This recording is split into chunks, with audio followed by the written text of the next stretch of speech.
मला भेटायला गेले होते, बाकी मला खरंच काही माहिती नव्हतं. मी अमृताशी लग्न केलं आणि तेव्हाच हे शुक्ल काष्ट आपल्या घराच्या मागे लागलंय. नरसिंह, तुम्हाला जो कळलाय तो हिमनगाचं टोक आहे.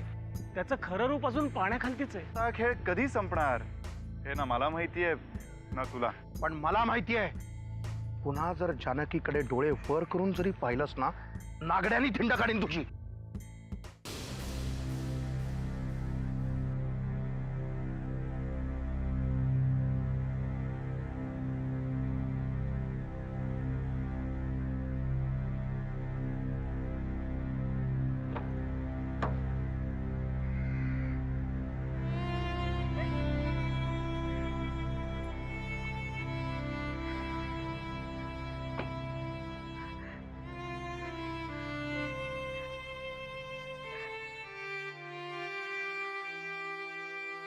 शांत हो, शांत हो. आता अजिबात रडायचं नाही.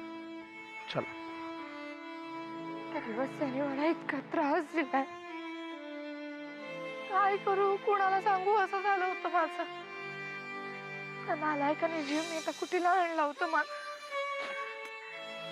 I understand. मी समजू शकतो, पण आता मला कळलंय की नाही सगळं. हा, काय करायचं आता ह्याच्या पुढे ते आपण बघू. मला फक्त एकच काळजी वाटते, त्यांनी अमृताला काय केलं तर. फक्त अमृताला काहीही करणार नाही, कारण कितीही झालं तरी अमृता किल्लेदारांची मुलगी ह्याची जाणीव त्यालाही आहेच. आणि अमृताला काही करण्याआधीच त्याचे हात छाटून टाकीन मी. पण मला एकच भीती आहे की घरी गेल्यानंतर त्यांनी अमृता बरोबर काही वाईट साईट केलं तर.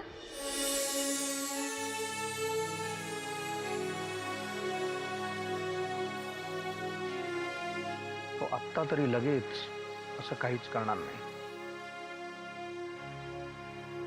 कारण अमृताच्या नजरेत तो देव आहे.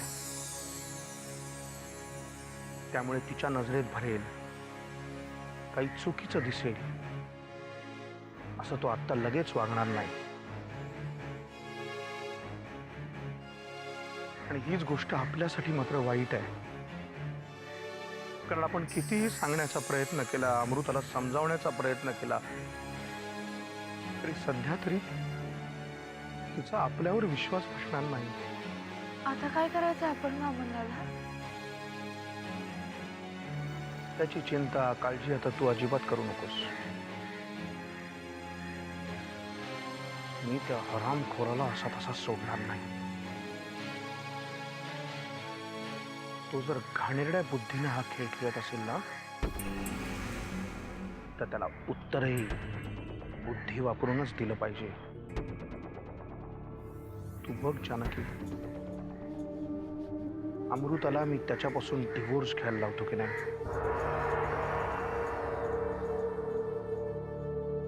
तू बघच. माझा तुमच्यावर पूर्ण विश्वास आहे वामन दादा. फक्त ह्या सगळ्यात अमृताला काही त्रास व्हायला नको. मग जानकी, रडणं थांबव बघू आता. ह्या सगळ्या प्रकरणात अमृताला थोडा का होईना त्रास होणारच. आता त्याला पर्याय नाही. आता आपण सगळ्यांनी फक्त एवढीच काळजी घ्यायची आहे, या सगळ्या प्रकरणात अमृता कधी एकटी पडणार नाही. आपल्या सगळ्यांची साथ तिला कायम असेल.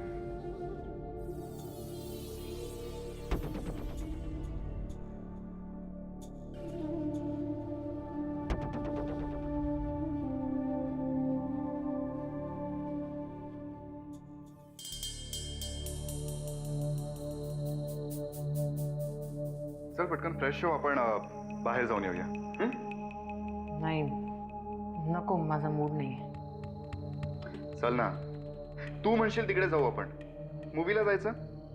चल एक काम करू, आपण मूवीला जाऊया, त्यानंतर काहीतरी बाहेर खाऊ आणि then I take you for shopping. Aryan खरंच माझा मूड नाहीये. बाहेर पडल्यावर आपोआप मूड चल चल चल चल चल पटकन. सांगितलं ना माझा मूड नाहीये. आणि तसंही या सगळ्या गोष्टींना वेळ लागतो. तुला खूप कामं असतील ना मम्मांची. उगाच माझा अडथळा कशाला त्यात.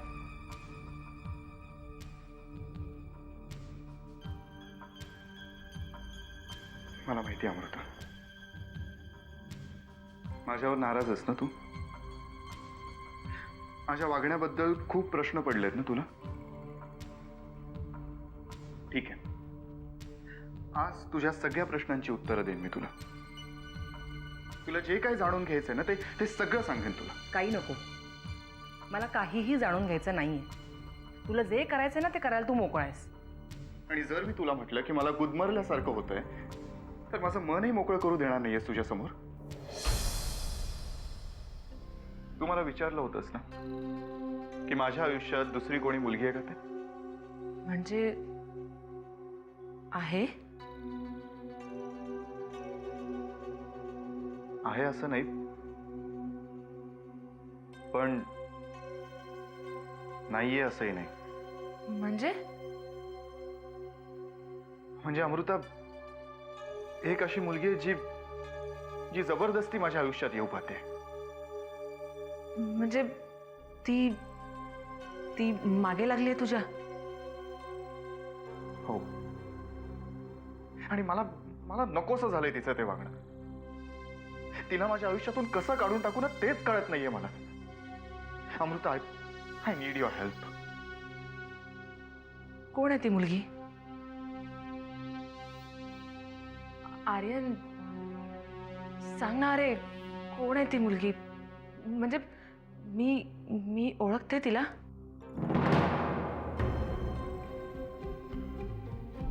तू ओळखतेस म्हणूनच तर कसं सांगू तेच कळत नाहीये मला. मी ओळखते?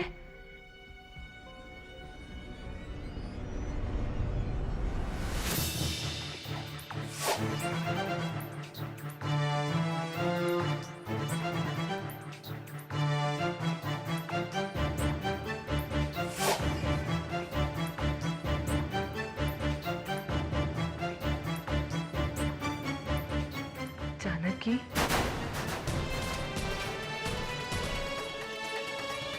हो,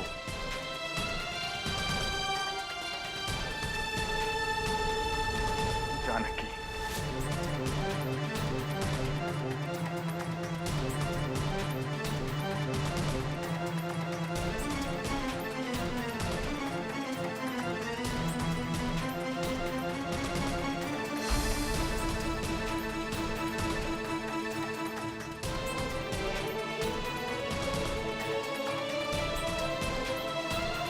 साहेब, युगंधराबाई खूप हुशार आहे. या सगळ्या पिक्चरमध्ये ती कुठेच नाहीये. तो बंगलाही तिच्या पिऊंच्या नावावर आहे. लोक अर्थ काढायचा तो काढतील, चर्चा करतील, पण तिच्या विरुद्ध सिद्ध काहीच होणार नाहीये. आणि तो रेडकर बाप जन्मात पोलिसांना सापडणार नाही.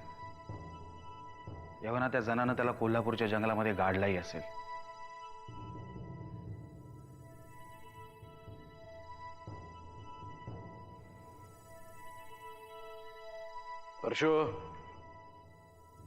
परशो, काय दादा? तुझे सगळे कॉन्टॅक्ट्स वापर. मला एक माणूस हवाय. कोण? रेडकर.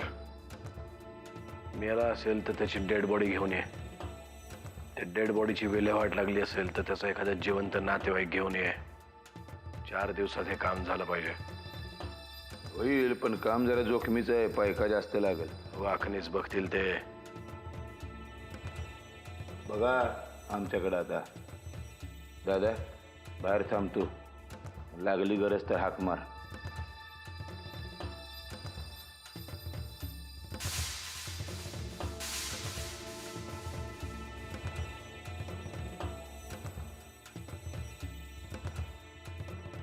कसला विचार करताय वाखणीस? नाही म्हणजे साहेब,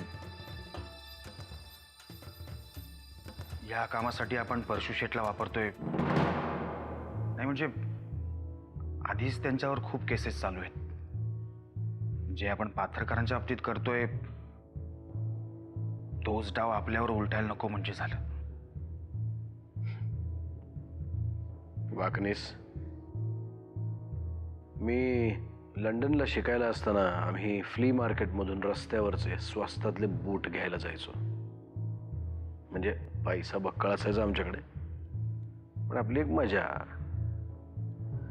चालेल तितके दिवस तो बूट चालवायचा, नाही तर रस्त्यावरचा बूट पुन्हा रस्त्यावर.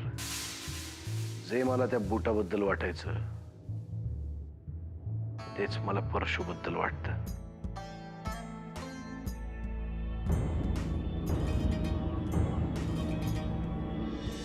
आर्यन, तू काय बोलतोयस तुला कळतंय का? जानकी का वागेल असं? शक्यच नाहीये. मला माहिती आहे अमृता, तू माझ्यावर कधीच विश्वास ठेवणार नाहीस. म्हणूनच तर इतके दिवस मी हा विषय टाळत होतो. पण आता नाही सहन होते मला जानकीचे विचित्र वागणं.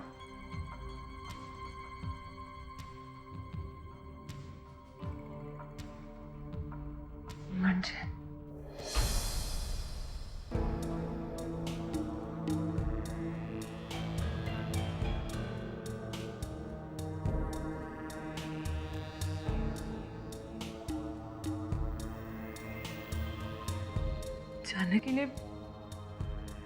जानकीने स्वतःहून तुला सांगितलं की तू तिला आवडतोस.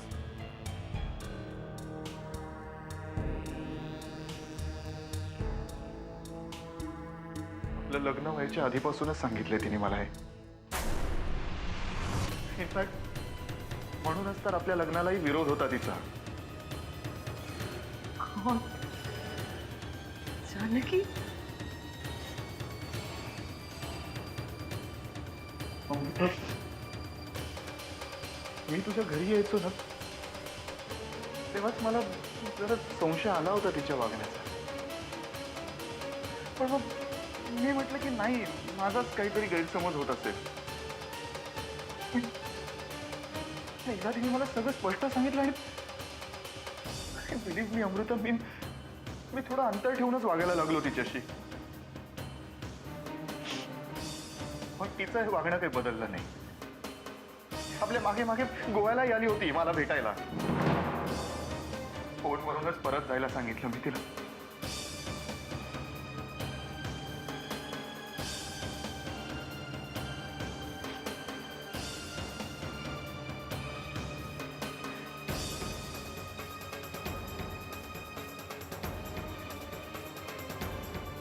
जानकी असं वागू शकते याच्यावर माझा विश्वासच बसत नाही आर्यन.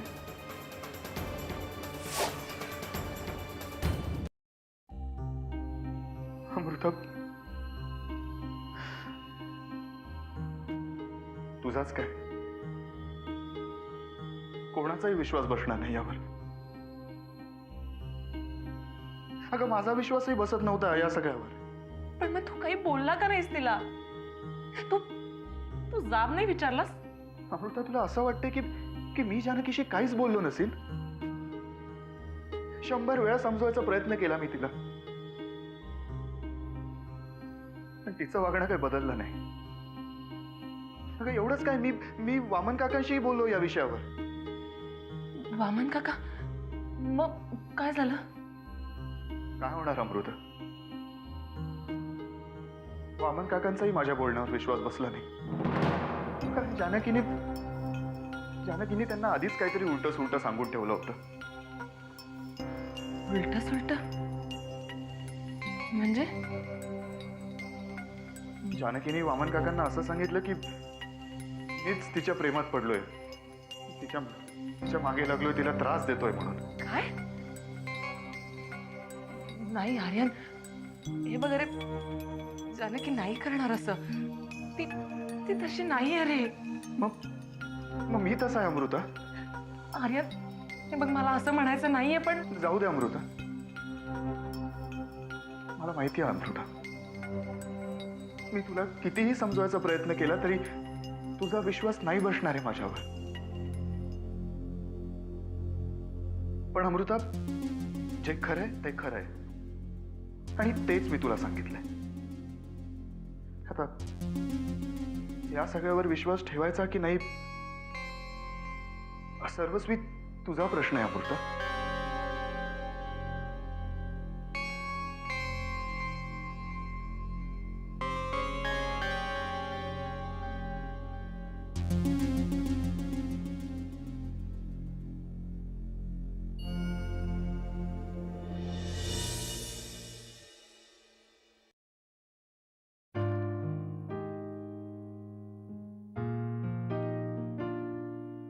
पुनश्च अभिनंदन. युगंधराबाईंना इन्कम टॅक्सच्या कचाट्यात अडकवल्यानंतर आता पाथरकरांचं पॉलिटिकल करिअर तुम्ही पूर्णपणे संपवून टाकलंय. प्रत्येक चॅनलवर हीच बातमी आहे की पाथरकरांचा भाऊ लाच घेताना अटक. राधिका, माझं आता अभिनंदन तेव्हाच कर जेव्हा मी त्या खुर्चीत बसलो असेन. बसलो असेल म्हणजे आता ती खुर्ची स्वतःहून तुम्हाला बोलवेल. नाही राधिका, मला आता ती सार्वजनिक बांधकाम मंत्र्याची खुर्ची नको आहे, मुख्यमंत्र्यांची खुर्ची हवी आहे. त्यावरच माझा अधिकार आहे. नक्कीच, कारण मागच्या वेळी त्या खुर्चीने तुम्हाला हुलकावणी दिली होती, पण तेव्हाच्या परिस्थितीत आणि आत्ताच्या परिस्थितीत जमीन आसमानचा फरक आहे. टाकलेला प्रत्येक डाव आता तुमच्या बाजूने कौल देतोय. तुम्ही म्हणाल तसंच होतंय आता. कधी कधी मला असं वाटतं राधिका, हे सगळं तुझ्यामुळेच घडतंय. कारण तू आलीस आणि गोष्टी माझ्या मनासारख्या घडू लागल्या. खरं तर हे श्रेय माझं नाही, कारण जे निर्णय तुम्ही आत्ता घेतले ते यापूर्वीच घेतले असते तर हाच रिझल्ट दिसला असता. नाही राधिका, प्रत्येक गोष्टीसाठी ती वेळ यावी लागते. ती वेळ खूप महत्वाची असते आणि योग्य वेळी योग्य ते मार्गदर्शन करणारा माणूस सुद्धा खूप महत्वाचा असतो.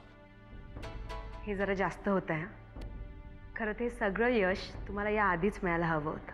अजूनही वेळ गेलेली नाहीये. आता मी माझं सगळं लक्ष राजकारणावर केंद्रित करायचं ठरवलंय. मी राजकारणात प्रवेश केला तेव्हापासून माझं एकच स्वप्न होतं, या राज्याचं मुख्यमंत्री पद मिळवणं, आणि ते मी मिळवणारच.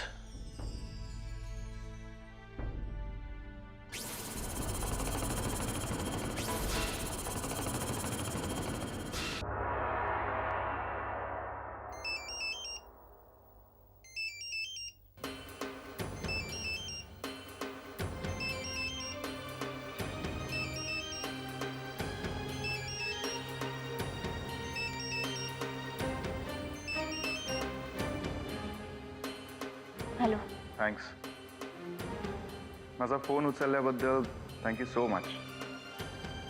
हां, पण फोन उचलायला जरा उशीरच झाला ना. हरकत नाही, कारण तसं मला हा उशीर अपेक्षित होता, तसं मी तुला फोन करीन हे तुला अपेक्षित नव्हतं. आर्यन, तुला जे काही बोलायचं आहे ना ते पटापटा बोल. माझ्याकडे वेळ नाही आहे. वेळ माझ्याकडेही नाही आहे. तरीही फोन ठेवता ठेवता मी तुला एवढंच सांगेन की का तू खूप मोठी चूक केली आहेस जानकी. जे करणं मी टाळत होतो ते करायला मला भाग पाडलेस तू. असा विचार करण्यापेक्षा ना स्वतःच्या संसारामध्ये लक्ष घाल. सुखाने जगशील. तेच सांगायला फोन केलाय मी. जानकी, मी आता सुखाने जगायचं ठरवलंय. म्हणूनच मी माझ्या बायकोला घेऊन स्वित्झर्लंडला चाललोय, परदेशात फिरायला. हे शहाणपण जर आधीच उचलं असतं ना तर बरं झालं असतं. योग्य वेळी सुचेल ते शहाणपण कसलं ना जानकी. तुमच्या प्रवासासाठी माझ्या शुभेच्छा. थँक्स. आणि बरं झालं जानकी तू परतीच्या प्रवासासाठी शुभेच्छा नाही दिल्या असते, कारण स्वित्झर्लंडला जरी आम्ही दोघं एकत्र चाललो असलो तरी परत येताना मी एकटाच येणार आहे. म्हणजे आर्यन काय म्हणायचंय काय तुला? जानकी, अगं आत्ता तर म्हणालीस ना तू तुझ्याकडे वेळ नाहीये. राहू दे, आपण एक काम करू. मी स्वित्झर्लंडहून परत आलो ना की आपण गप्पा मारू. Bye. Take care Janaki. Aryan